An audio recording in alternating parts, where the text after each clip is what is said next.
Okay. Abby, could you just keep an eye on the waiting room if anyone else comes in? And I'm gonna go ahead and get started. Okay.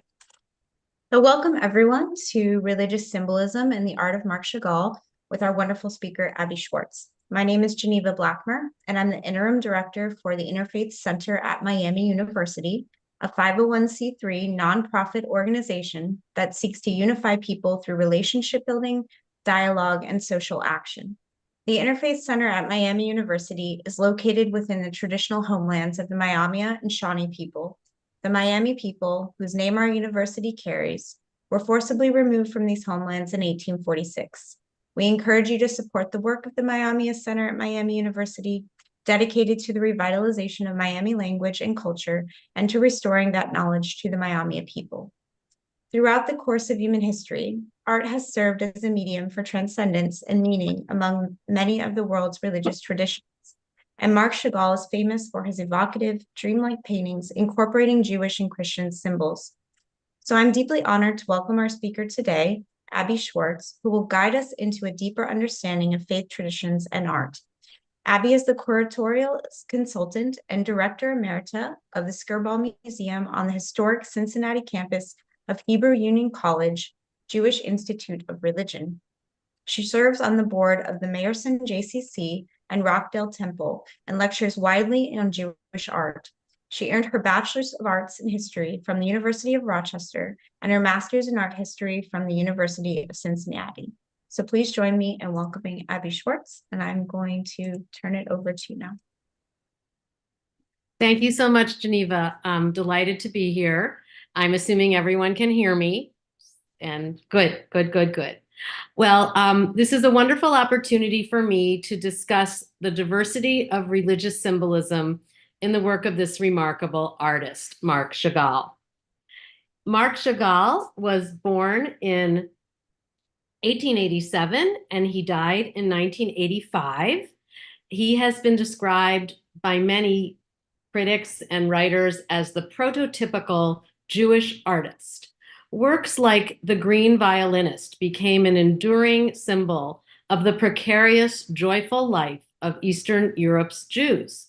He is less celebrated, though, for his paintings of another iconic figure who obsessed him throughout his career, and that is Jesus. But let's begin at the beginning so that we can explore the rich religious tapestry that informs Chagall's art. He was born Moshe Siegel, or Moishe Chagall, in Liozna, near the Byelo-Russian town of Vitebsk, home to Jews ranging from Hasidim, who are strictly Orthodox, to Enlightenment socialists. The eldest of 9 children, he was raised in this house in Vitebsk, built by his father in Pokrovskaya Street in the early 1900s.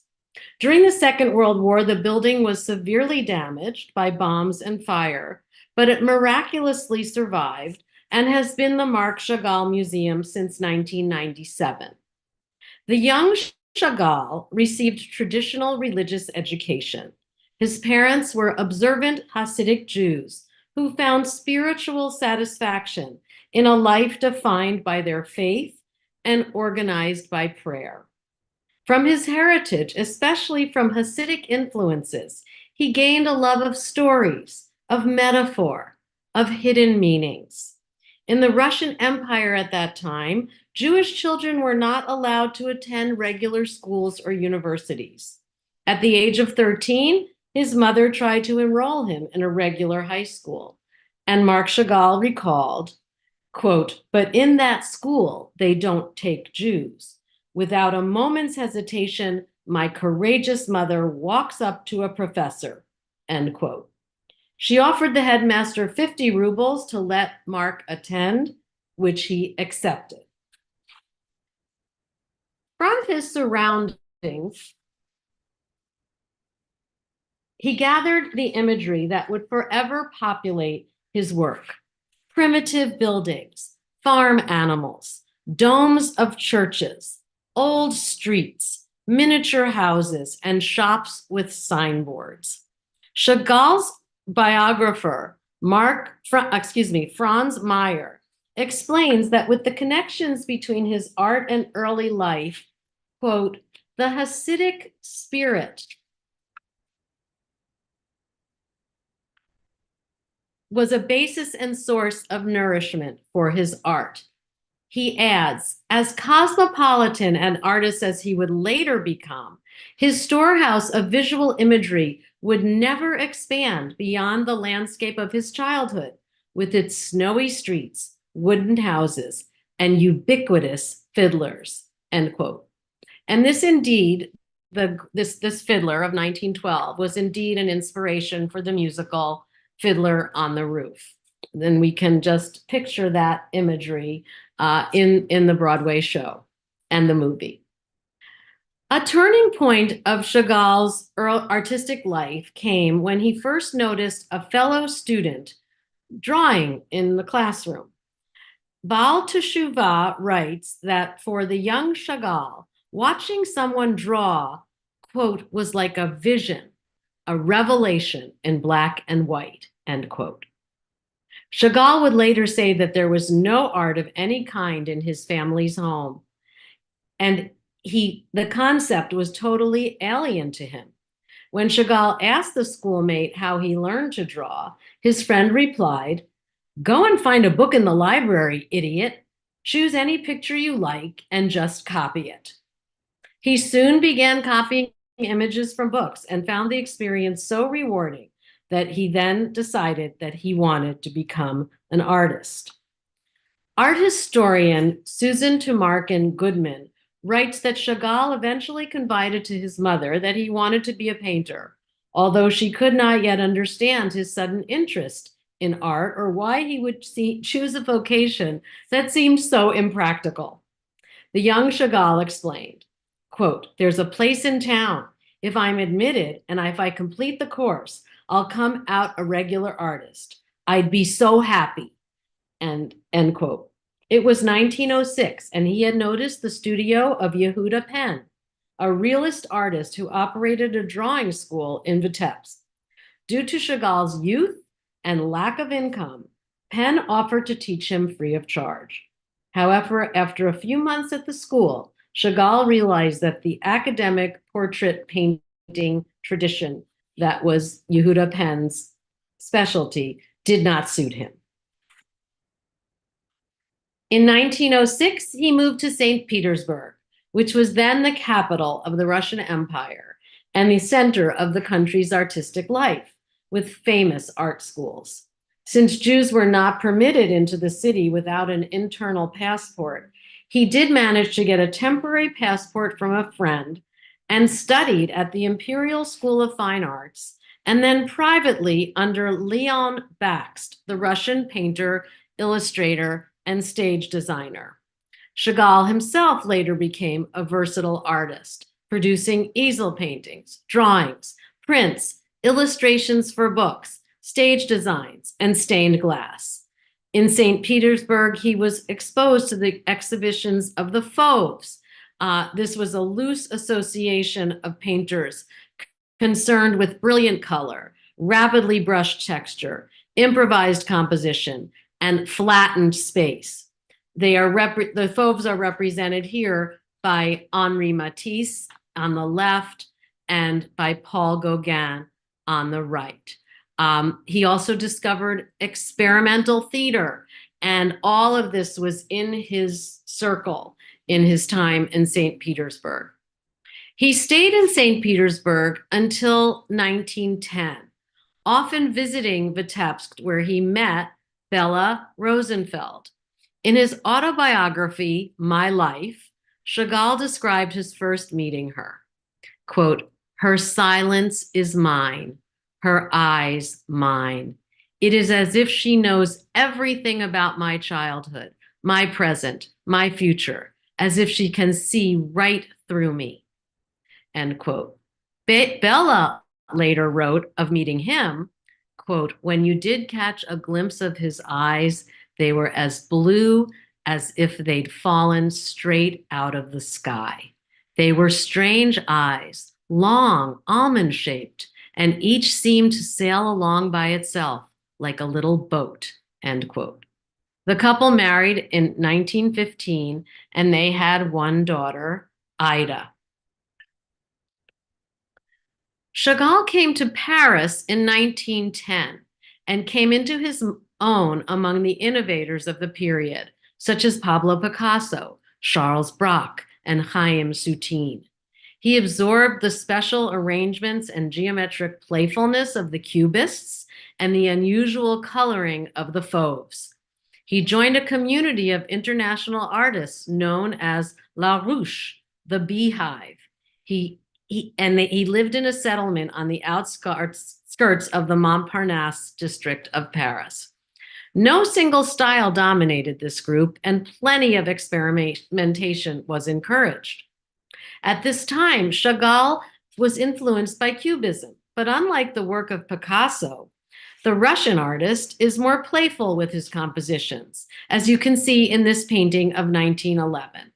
He painted I and the Village the year after he moved from Russia to Paris. The painting reflects Chagall's dreams and childhood memories of Russia and features the Russian landscape and symbols from folk stories. At the top of the composition, Chagall's hometown with a church, a series of houses, and two people, one upside down, is rendered in vibrant hues. The woman and some of the houses in the village are upside down, emphasizing the surreal, dreamlike quality of the work. Below are the faces of a man, who some believe to be Chagall himself, and a cow that meet in the middle of the canvas. Their pupils are connected by a faint white line, as if it's a piece of thread. The painting also features a milkmaid layered over the head of the cow, a common motif in Chagall's work. The figure of the man wearing a cross on a beaded necklace is a reference to the larger religious world that Chagall encountered in Paris. He made this self-portrait, his first, in 1913. While he has absorbed the innovations of Picasso, the Cubists, and the Surrealists, it is evident that his subject matter never seems to leave the shtetl, which is the Yiddish word for little town. He changes his name. He absorbs the heady Parisian world. He lives the life of a dandy, but there is always tension between his life in the shtetl and his life in Paris. Note the Eiffel Tower in the upper left, the Church of Vitebsk at the upper right, and the farm scene on the easel, also featuring the church in Vitebsk. The words Paris and Russia appear in Hebrew at the top of the canvas. And note that Chagall's right hand has 7 fingers. Here Chagall refers to the colorful Yiddish folk expression, mit alle 7 Finger, with all 7 fingers, meaning working as fast and hard as possible. It's kind of like the expression that emerged sometime in the last 20 or 30 years, I'm dancing as fast as I can. The two paintings shown here reflect what most people identify as Marc Chagall's style and thematic preferences. An Orthodox rabbi on the left, carrying a Torah scroll, wearing a talit or prayer shawl, and phylacteries, the small leather boxes containing Hebrew texts that are worn by religious Jews on their foreheads and their arms during prayer. And on the right, a shtetl family celebrating the harvest festival of Sukkot, when Jews build small huts or booths and eat and sometimes sleep in them each day and night for 8 days. Again, Susan Tamarkin Goodman, the art historian, notes that a Jewish artist coming out of Russia had 2 basic alternatives for joining the art world. One was to, quote, hide or deny one's Jewish roots, end quote, and many did that. The other alternative, the one that Chagall chose, was to, quote, cherish and publicly express one's Jewish roots, end quote, by integrating them into his art. For Chagall, this was also his means of self-assertion and an expression of principle. No matter the subject, Chagall, throughout his career, integrated his Jewish roots, even in works that seemed antithetical to those roots, namely his treatment of the crucifixion. Starting with a line drawing of the crucifixion that he made in 19 while he was studying in art in St. Petersburg. Sadly, that line drawing is lost. Chagall depicted Christ on the cross dozens of times. Some say the subject is an obsession. Others see it as fitting the larger pattern of his work, in which he returns to various themes: brides and weddings, birds, cows, hens, roosters, donkeys, violins, Torah scrolls, candelabras, and flames. About Jesus, Chagall said, quote, "Perhaps I could have painted another Jewish prophet, but after 2,000 years, mankind has become attached to the figure of Jesus. For me, Christ has always symbolized the true type of the Jewish martyr. That is how I understood him in 1908 when I used the figure for the first time," end quote. As I said, that drawing did not survive, but the image shown here was painted in 1912 when Chagall was just 25 years old. Titled Calvary, the painting is a cubist study in red and green, with a pale blue Jesus stretched on the cross. Shown with a rounded body, bald head, and beardless face, Jesus has been referred to by some as Christ child. Chagall said that he wanted to show Christ as an innocent child. He also positioned Jesus's parents before the cross, both of them, which is not the way the scriptures tell the story. Only Mary was present. Chagall said, quote, "I was thinking of my own parents when I painted it," end quote. The figure of Judas, with the ladder at the far right, has the profile of a Russian Jew wearing a prayer shawl or talit, who had been falsely accused of ritually murdering a child. Before we look at later crucifixion images, a brief pause to consider Chagall's Bible series, a collection of 105 hand-colored, religious-themed etchings depicting scenes from the Hebrew Bible or Old Testament. Chagall created the Bible series over more than a 25-year period. He was originally asked to begin the series in 1931 by Ambroise Vollard, a Parisian art dealer and publisher. In preparation for the project, Chagall traveled to Palestine in that year and completely immersed himself in the history of the Jews. He also went to great lengths to study extreme examples of religious paintings by artists such as Rembrandt and El Greco, and then used these experiences and studies to humanize the images that he created for the Bible. Based on his travel and research, he synthesized elements from diverse cultural and artistic traditions. Because he approached the Old Testament narratives as a set of stories and recurring themes to be broadly interpreted rather than literally illustrated, Chagall was able to create a deeply human and personal body of work that remains relevant today. And I show you 4 examples from that series here. Joseph explaining the dreams of the Pharaoh, Moses breaking the tablets of the law. And actually, we don't, in so many images, we actually see the physical taking of the object to break them. It's almost as if he's imploring God as Moses reaches his hands above his head in sheer desperation. Beautiful David singing and playing the harp before Saul, and the circumcision prescribed by God to Abraham, that all boys will have a ritual circumcision at 8 days as a remembrance of the covenant between God and the Jewish people. So between 1931 and 1939, Chagall made 65 etchings for the Hebrew Bible. Then the project was set aside for years. Vollard died. The Second World War broke out. The artist and his family moved to the United States, and Bella, Chagall's wife and muse, died at the end of the war in 1944. When he finally finished the project in 1957, his thoughts had been caught up for decades in Jewish identity, the Bible, and the icon of the crucified Jesus. For him, Jesus represented all the innocent Jews ever slaughtered, and there were millions. White Crucifixion of 1938 represents a critical turning point for Chagall. It was the first of a series of paintings that feature the image of Christ as a Jewish martyr, calling attention to the suffering of European Jews during the 1930s. Jesus is depicted on the cross wearing a Jewish prayer shawl.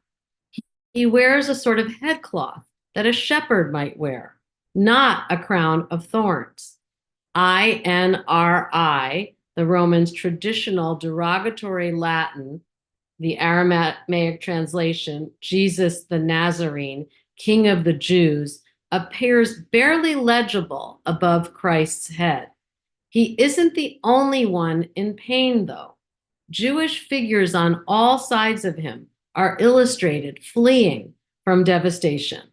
On the left, a village is pillaged and burned, forcing refugees to flee by boat. The three bearded figures below them, one clutching a Torah, escapes on foot. On the right, a synagogue goes up in flames, while a mother comforts her child below. By linking the biblical events with the persecution of Jews during the Second World War, Chagall compares the German Nationalist Socialist Party to the Romans who tormented and crucified Jesus, according to the Bible.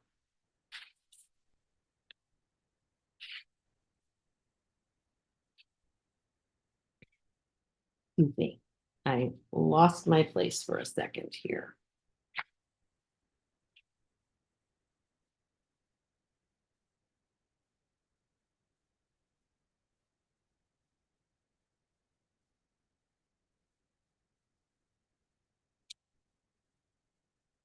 The same themes dominate this haunting version.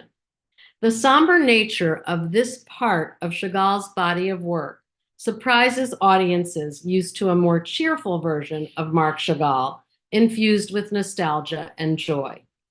For the exhibition at the Jewish Museum in New York, curated by Susan Tomark and Goodman in 2014, called Chagall, Love, War, and Exile, the curator noted that crucifixions are a staple of Western art, but not of Jewish museums, namely because they depict an event for which Jews were blamed and often persecuted.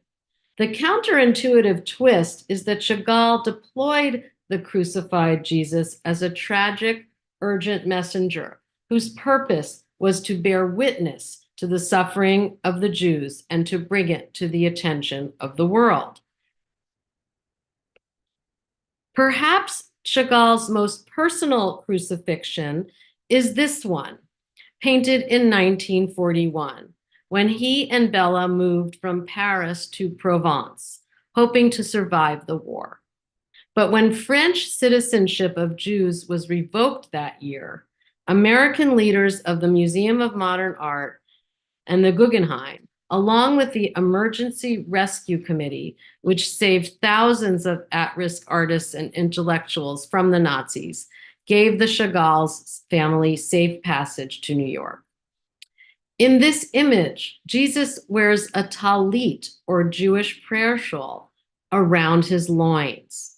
He has changed the placard above Jesus's head from the Romans' traditional derogatory Latin, INRI, Jesus the Nazarene, King of the Jews, to his own name, Marc CH. An approaching angel brings a palette and brushes. Some see Jesus's face as a self-portrait of the artist. The picture is personal and may depict Chagall's rescue. But because Jesus has been put to death, it seems to say that despite his rescue, something within Chagall has also been put to death. Yellow Crucifixion of 1943 is one of several paintings Chagall did during this period in which he attempted to express the horror of the Holocaust by using the image of the crucified Christ in combination with overtly Jewish symbols. In this way, he linked Jesus to the fate of the Jewish victims of Hitler and used the most powerful image of suffering in the Christian iconographic tradition to confront viewers with the cruelties being inflicted on Jesus's people. Here, Jesus wears the phylacteries or tefillin donned by Orthodox Jews for their morning prayers. His head is surrounded by a halo. The off-center figure of the crucified Jesus, unusual and shocking in the history of crucifixion imagery, it's always in the middle, shares the central space of the picture with a large depiction of a Torah scroll, perhaps the two symbols, the Torah, which is the written 5 books of Moses.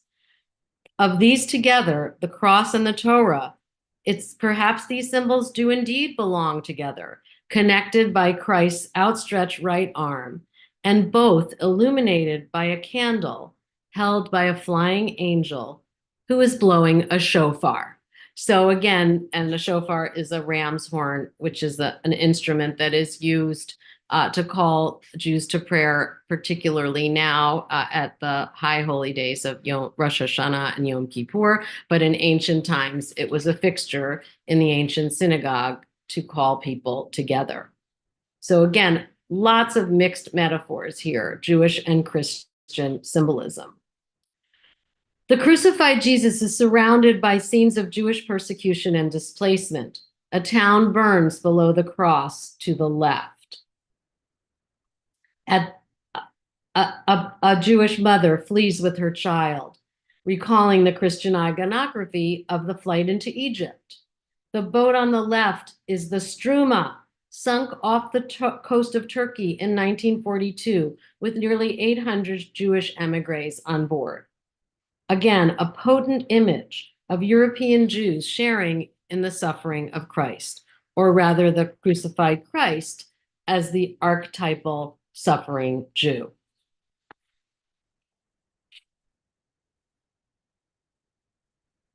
Oops. The final crucifixion image we will consider is this one. When I say final, it isn't the last such image Chagall created on this theme, just the last we'll see today. It was painted in 1945 and 1947, and it shows Jesus on the cross, naked, but for his tefillin, again, these phylacteries that are used in prayer, these leather boxes. He is naked on the cross in a frontal position, and that is something one hardly ever sees in traditional Christian iconography. A stormtrooper figure with a tail and a swastika armband attempts to move the ladder from the cross. Figures around them writhe in terror and pain. They are thought to be based on pictures that were emerging at this time of concentration camp victims. If there is one thing that most people associate with Marc Chagall, it is stained glass. The United Nations, Saint Etienne of Metz, Reims Cathedral are just a few. The windows shown here, the Chagall choir windows in Saint Stephan in Mainz, are unique in Germany. Between 1978 and his death in 1985, Chagall created 9 stained glass windows of scriptural figures in luminous blue. The figures depict scenes from the Jewish Bible, demonstrating the commonalities across Christian and Jewish traditions. Certainly, we all acknowledge that that what Christians call the Old Testament, which is the Jewish Bible, is really the precursor to the New Testament. You can find parallel stories in each set of books from the Old Testament to the New Testament. So their relationship is pivotal. And with this series of windows, Marc Chagall is really emphasizing that. He intended his work to be a contribution to Jewish-German reconciliation, made all the more poignant by the fact that Chagall himself fled France under Nazi occupation. He chose Saint Stephan due to his friendship with Monsignor Klaus Mayer, who was then the presiding priest of Saint Stephan. Chagall's work was continued after his death by his pupil Charles Marc and by others. Bathed in peaceful, stunning hues of luminous blue, the beautiful glass images project hope and optimism, and do indeed demonstrate the commonalities across Jewish and Christian tradition. In 1959, Chagall was commissioned to design 12 windows for the Abel Synagogue of the Hadassah Hebrew University Medical Center on Mount Scopus, just outside Jerusalem. The project took 2 years to complete. Each panel has a visual description of each of the 12 tribes of Israel, based on the blessings given by Jacob in Genesis to each of his 12 sons. Each window is filled with whimsical animal forms, garlands of plants and flowers, and landscape, the name of each tribe, but in a strict interpretation of Jewish law, no images of people.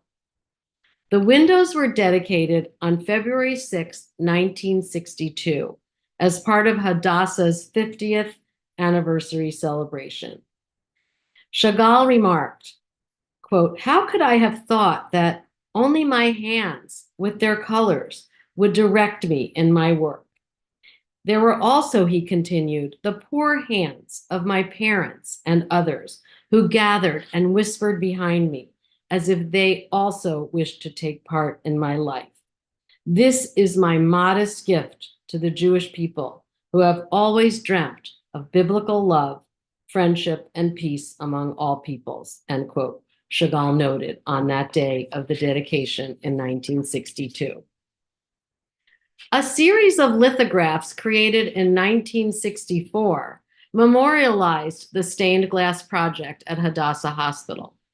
The 12 maquettes of stained glass windows were produced in a series of 150, signed in pencil by the artist in the lower right margin and numbered in pencil.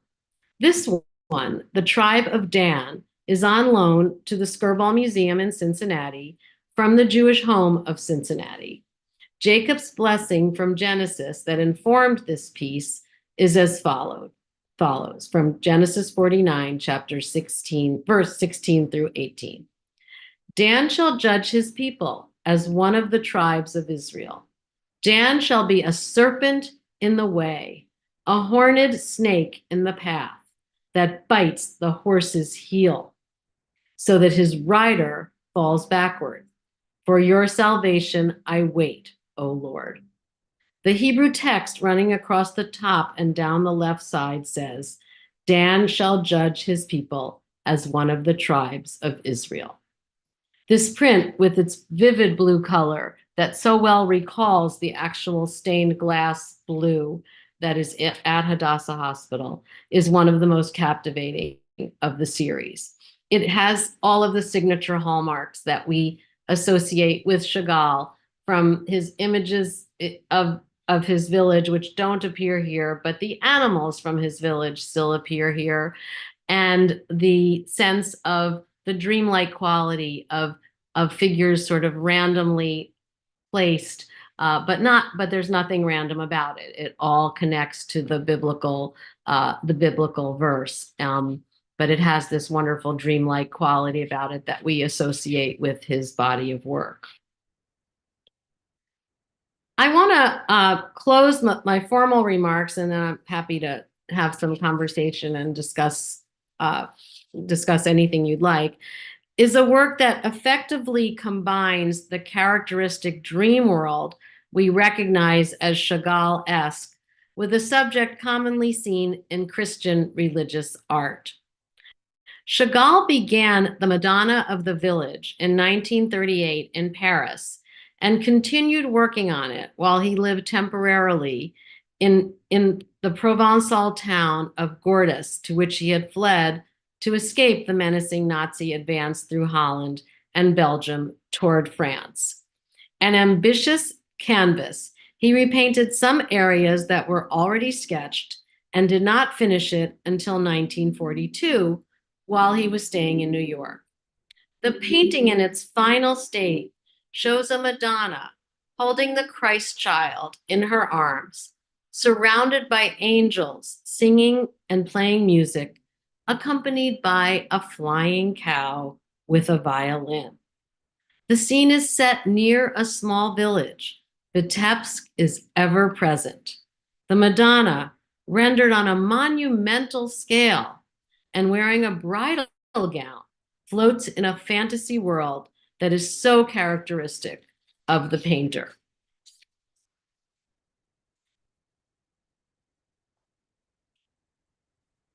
While in New York, Chagall became involved with the young English artist named Virginia McNeil. And in 1946, she gave birth to their son, David.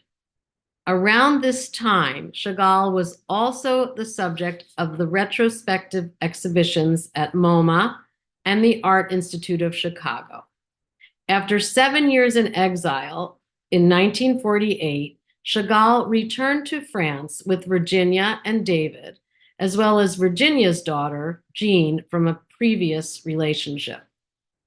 Chagall completed the etchings he had begun in 1930, and his illustrated Bible was published in 1956. In 1950, Chagall and his family moved south to Saint-Paul-de-Vence on the French Riviera. Virginia left him in the next year, but in 1952, Chagall met Valentina Vava-Brodsky and married her shortly thereafter. Valentina, who became Chagall's no-nonsense manager, is featured in several of his later portraits. Settling into life as an established painter, Chagall began to branch out, working in sculpture and ceramics, as well as mastering stained glass. Much of his important later work exists in the form of large-scale commissions around the world. Among these are the stained glass window for the Saint Etienne Cathedral in Metz, completed in 1968, the ceilings of the Paris Opera, completed in 1964, and murals for the New York Metropolitan Opera, completed in 1964. And for whom he also designed the sets and costumes for a 1967 production of Mozart's The Magic Flute. In 1977, Chagall received the Grand Medal of the Legion of Honor, France's highest accolade. That same year, he became one of only a handful of artists in history to receive a retrospective exhibition at the Louvre. He died on March 28, 1985, in Saint-Paul-de-Vence at the age of 97, leaving behind a vast collection of work along with a rich legacy as an iconic Jewish artist and pioneer of modernism. And here he is in 1969, again, many years before he died, in front of one of his mosaics, and another medium that he mastered later in his life. And I close with the formal part of this with these quotes from Chagall, which I think are so interesting. These are, he lived a very long life, so had an opportunity to write a lot about his work, and his autobiography, My Life, is worth reading. It's really remarkable. But when he says things like, I'm a little Jew of Vitebsk, all that I paint, all that I do, all that I am is just the little Jew of Vitebsk. And even though he left that world and lived a very cosmopolitan life in some of the most important cities in the world, and had every advantage because he was successful during his lifetime, he will never escape being that little Jew of Vitebsk, and that shtetl life that was so much a part of his upbringing.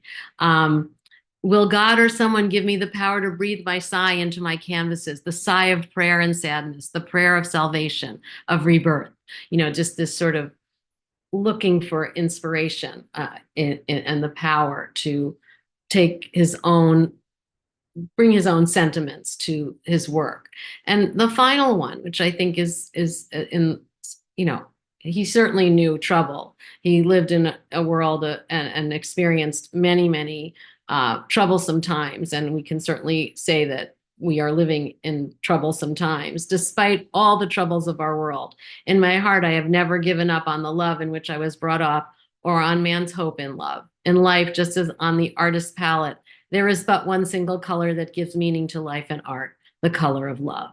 And that is, I think, something that we can all hold on to as a concluding thought. I also am often asked about Marc Chagall's children. I did mention that he and Bella, his first wife, had a daughter whose name was Ida. She actually died on August 12th, 1994.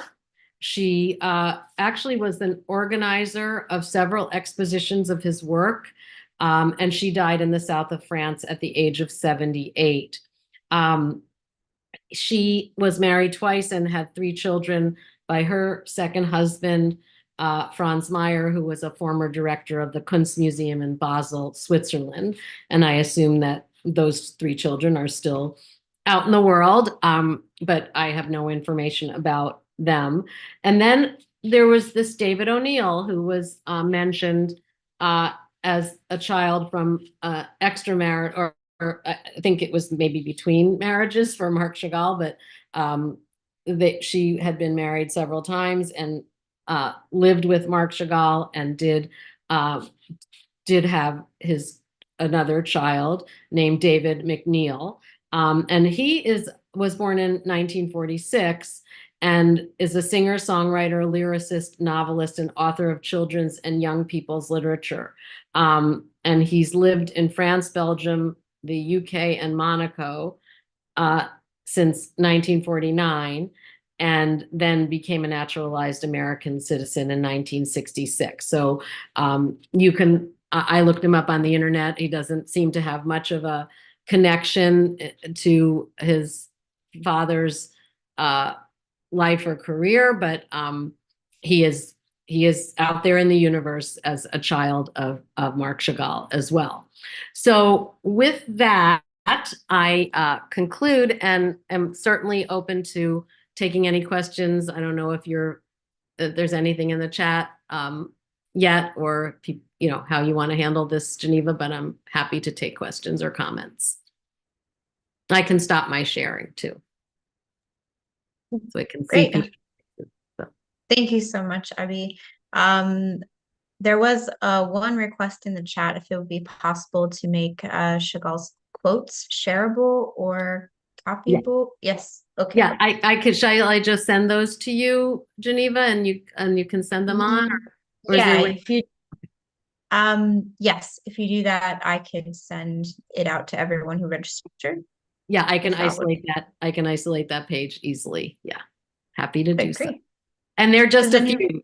You look up Marc Chagall, you'll come up with quotes. He was very prolific, not only in his artwork, but in his words.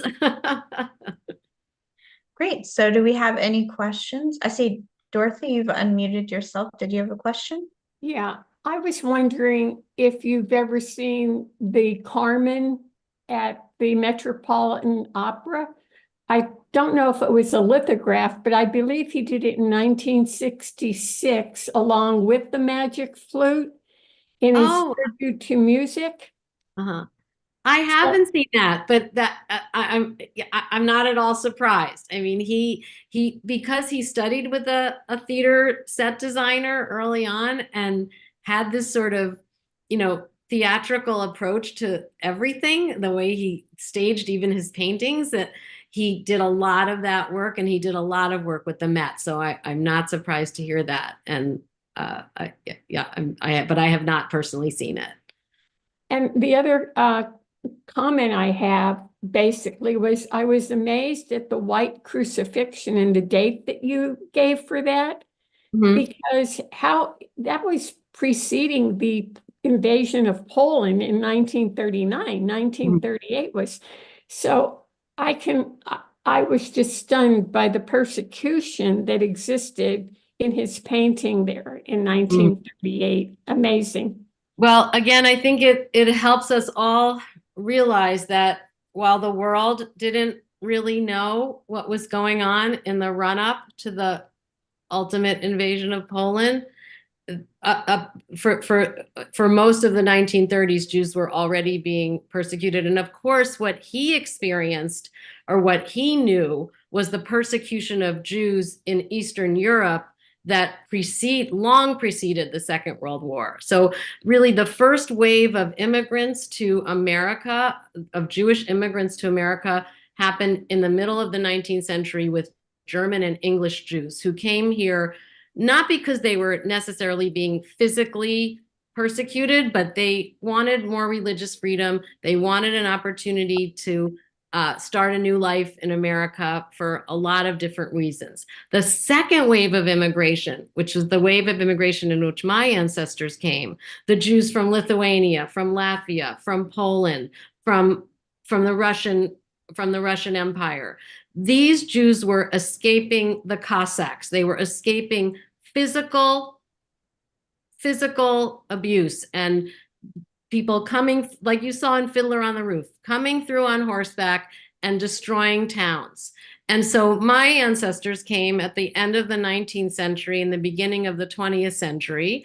And that's the environment that Marc Chagall was raised in, where they had this lovely, lovely life in these small farming communities. And then just like that, they were being evicted or they were being threatened with, death. And those who escaped could, and some stayed back because they were too old or feeble. But he was fortunate to leave before that all happened in his village. But certainly that was what he's remembering in his head. And then as it's starting to happen and foment in Germany with the rise of the Nazi Party, he's seeing it happening all over again, and he's trying to draw attention to it. So, And you captured that beautifully with that picture in Belarus of where his childhood was. yes, yes, Perfect. yes. Thank you so much. My pleasure. Did others have any questions? I see there's lots of gratitude being expressed in the chat for you, Abby. Were there any other questions?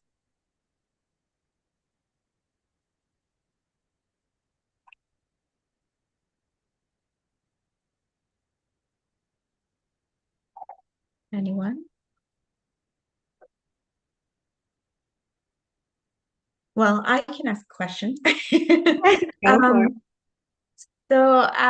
found very interesting this parallel between the suffering of Jesus and the suffering of Jews.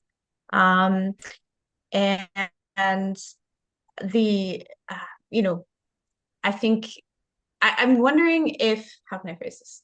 Do you think Chagall was attempting in some way to rewrite this narrative in a way that was more historically accurate because the Jewish people were blamed for, killing Jesus when it was actually the Romans, and this was a basis of a lot of the development of anti-Semitism. So do you think that he was also an attempt not just to comment on what was going on in a contemporary context in the framework of the Holocaust, but also to help kind of reframe that false narrative in some way? That's a really interesting question. Of course, we can't really get inside his head about what he was thinking, but and I certainly think that it helps me to think about that as a viewer. But I think more of what is interesting and why he chose this figure is that, and he's not the only artist who's ever done that, to tell a story of really ultimately a story of redemption. So what he's, if you try to think about symbols in your life, okay, if you're going to talk about America, what's a symbol you're gonna think about?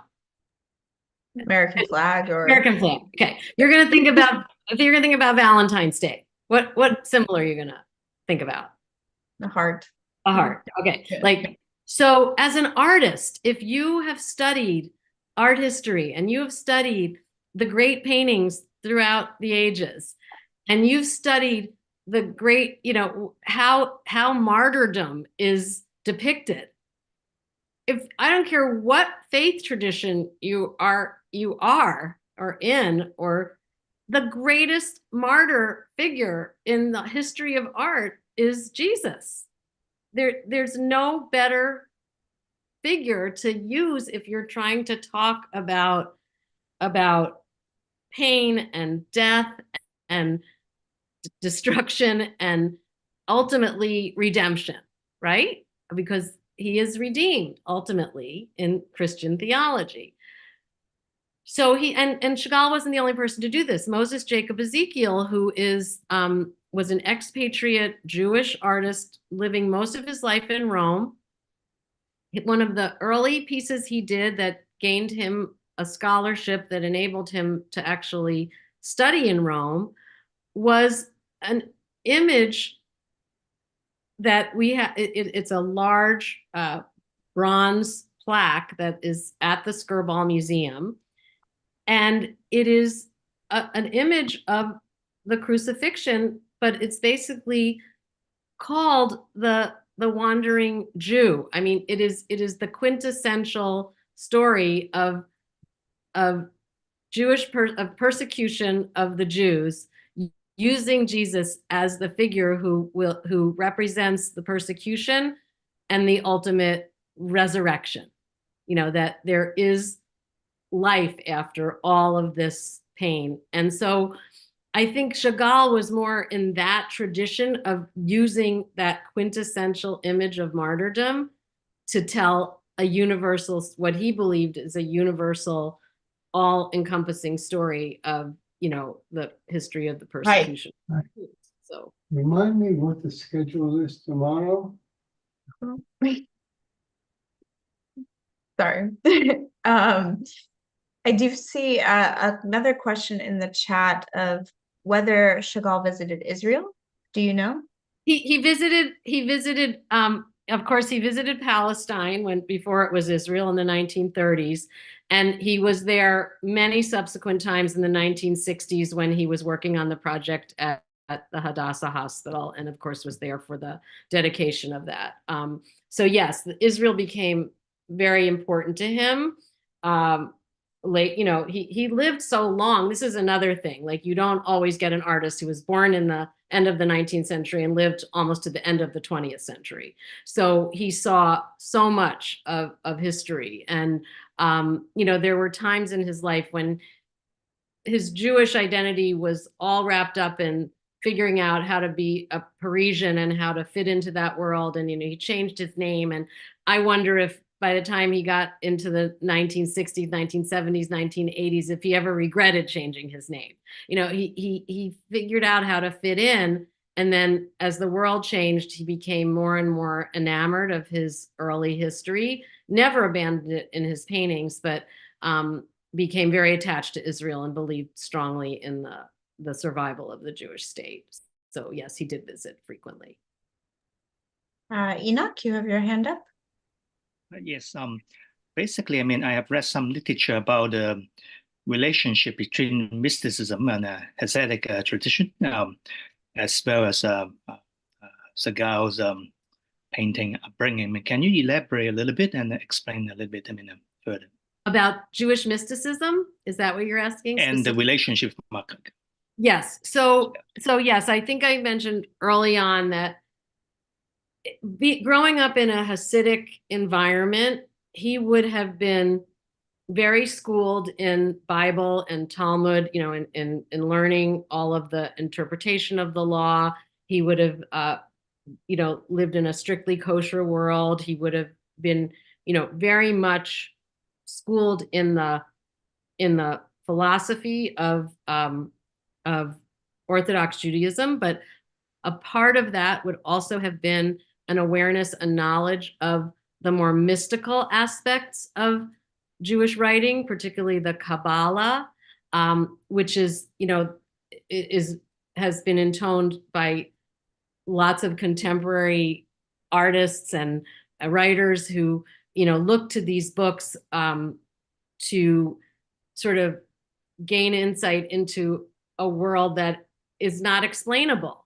And it kind of went hand in hand with what he was seeing in the art world with surrealism, which is basically, it's surreal. It's super real.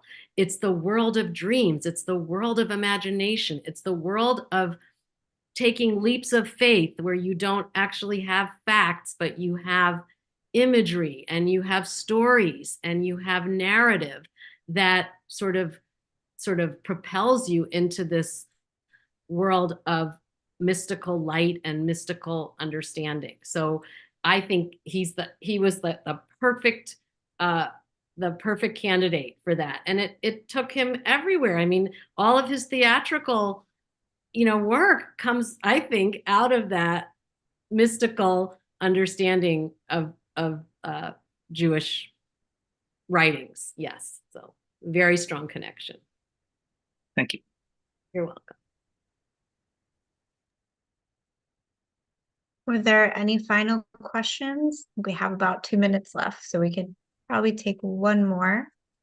I do see someone was asking about the other Jewish artists that you mentioned. Is that something maybe you could include in your notes to me with the quotes? I could. Oh, okay. Well, I think I mentioned the only other Jewish artist I think I mentioned in this context of this time period was Chaim Soutine.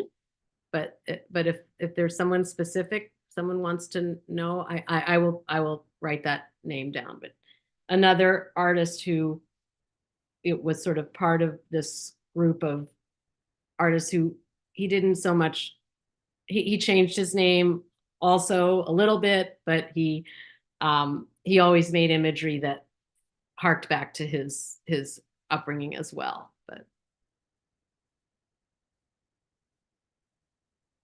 we'll chat after Geneva. Send me an email what you want me to send you and I'll send it to you. They said that was the person. Oh, okay. To I'll please give you send I'll give you his name and his dates and his just some basic information about him. Okay. Well, was there any final question? I think we're on the hour now, so I'll give everyone one last opportunity.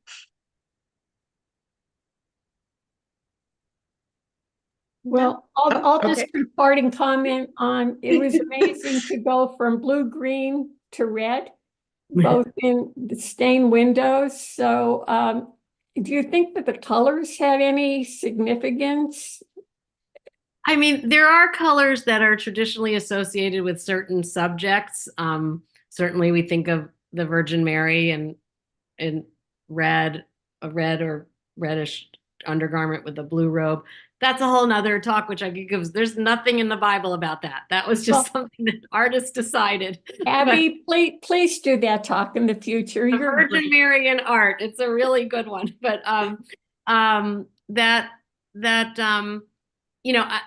think that he loved color and he absorbed that from the fauves, and it is supposed to have an emotional impact. It's supposed, so he picked the colors that were gonna really draw you in, and there are some for him, the signature blue. I mean, we all sort of see those windows, whether we've seen them in Chicago, we've seen them in New York, we've seen them in Israel, that it just draws you. But I think just bright color was something that really appealed to him, and he was certainly schooled in it.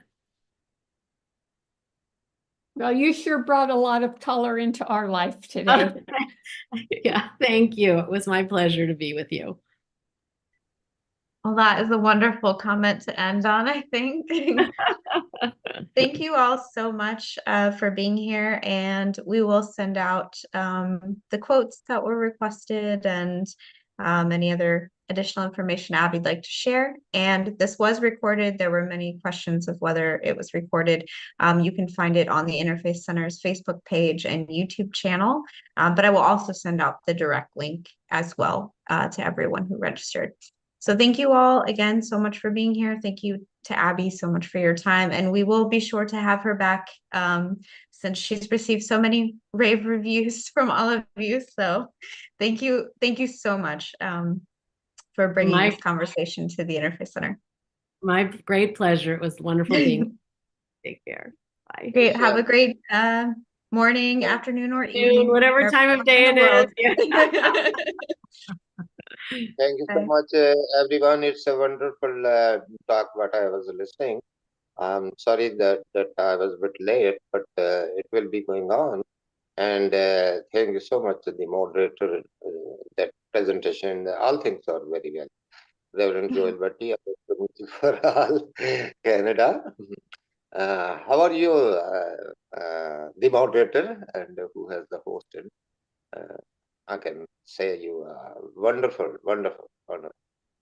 Thank you, Reverend Bhatti. You're with URI, correct?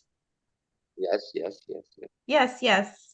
I believe we met on the trustee panel, but Yes. you were having some audio issues that day. Yeah. So thank you so much for being here. It's great to have you. Yeah. I'm sorry you were a bit late, but it was recorded if you'd like to watch the video. And we have many more programs coming up, so you're welcome to join anytime. So, it's great. Keep sending me the all information, and your work is very amazing. And best wishes for the coming. You know what I'm saying to you. Yes, to you as well. Okay. Thank you, everyone. Have a good day. God bless everyone with a prayer and blessing for everyone.